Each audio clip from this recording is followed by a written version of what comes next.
April 3 இந்த தேதிக்கு கணித வரலாற்றுல ஒரு பெரிய ஸ்பெஷாலிட்டி இருக்கு. அது என்னன்னு தெரிஞ்சுக்க ஆர்வமா இருக்கீங்களா? பார்க்கறதுக்கு இது ஒரு சாதாரண நாள் மாதிரி தான் தெரியும். ஆனா கணக்குல இந்த ஒரு நாளைக்கு பின்னாடி ஒரு பெரிய கதையே இருக்கு. வாங்க அத பத்தி தான் இப்ப பார்க்க போறோம். ஒரே ஒரு தேதி, ஆனா பல நூற்றாண்டுகளா வெவ்வேறு நாடுகள்ல சில மாபெரும் சிந்தனையாளர்கள் நம்ம உலகத்தையே புரட்டி போட்டிருக்காங்க. வாங்க அவங்கள ஒருத்தர் ஒருத்தரா சந்திப்போம். நம்ம தினம் வாட்ஸ்அப்ல மெசேஜ் அனுப்புறோம் இல்லையா?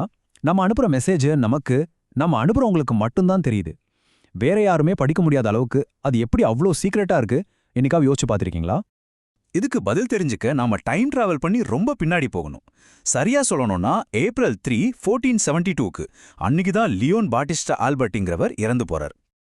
இவர் தான் கிரிப்டோகிராஃபி, அதாவது ரகசிய குறியீடுகளை உருவாக்குற கலையோட தந்தனே சொல்லலாம்.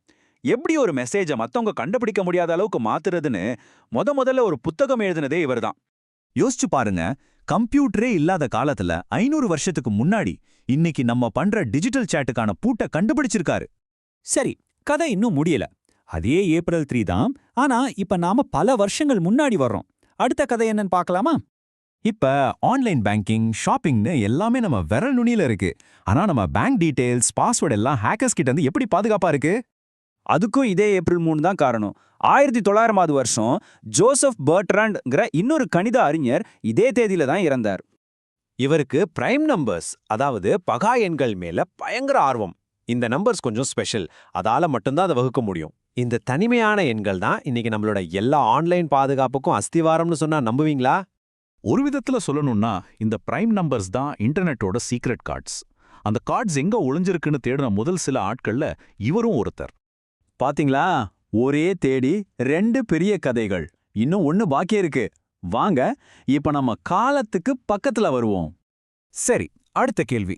நம்ம கையில இருக்கிற போன்ல கூகுள் மேப்ஸ் பார்க்கறோம். இவ்ளோ பெரிய உருண்டையான பூமிய எப்படி ஒரு சின்ன தட்டையான ஸ்கிரீன்ல கரெக்டா காட்டுது? இதுக்கு விடை ஏப்ரல் 3, 1937ல இருக்கு. அன்னைக்கு தான் என்ரிக் பிளான்சார்ட் பிறந்திருக்காரு. ஆமாங்க, இந்த தடவை இறப்பு இல்ல, பிறப்பு. மேப் தயாரிக்கிறதுல இதுதான் பெரிய சவாலே. மேப் ப்ரொஜெக்ஷன்னு சொல்லுவாங்க. அதாவது உருண்டையா இருக்கிற ஒன்ன தட்டையா மாத்தும்போது கண்டிப்பா எங்கேயாவது நீட்டவோ இல்ல சுருக்கவோ செஞ்சுதான் ஆகணும். ஒரு பெர்ஃபெக்ட்டான தட்டை மேப்புங்கிறது சாத்தியமே இல்ல.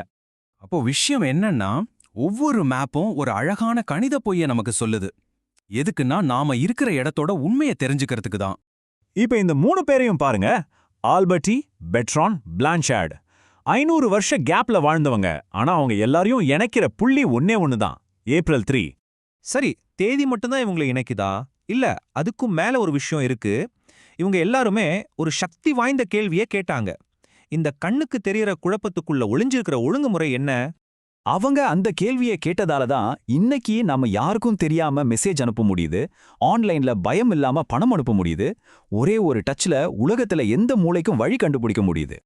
அவங்க காலத்துல இருந்த சிக்கல்களுக்குள்ள ஒரு பேட்டர்னை கண்டுபிடிச்சாங்க. இப்போ உங்க முறை.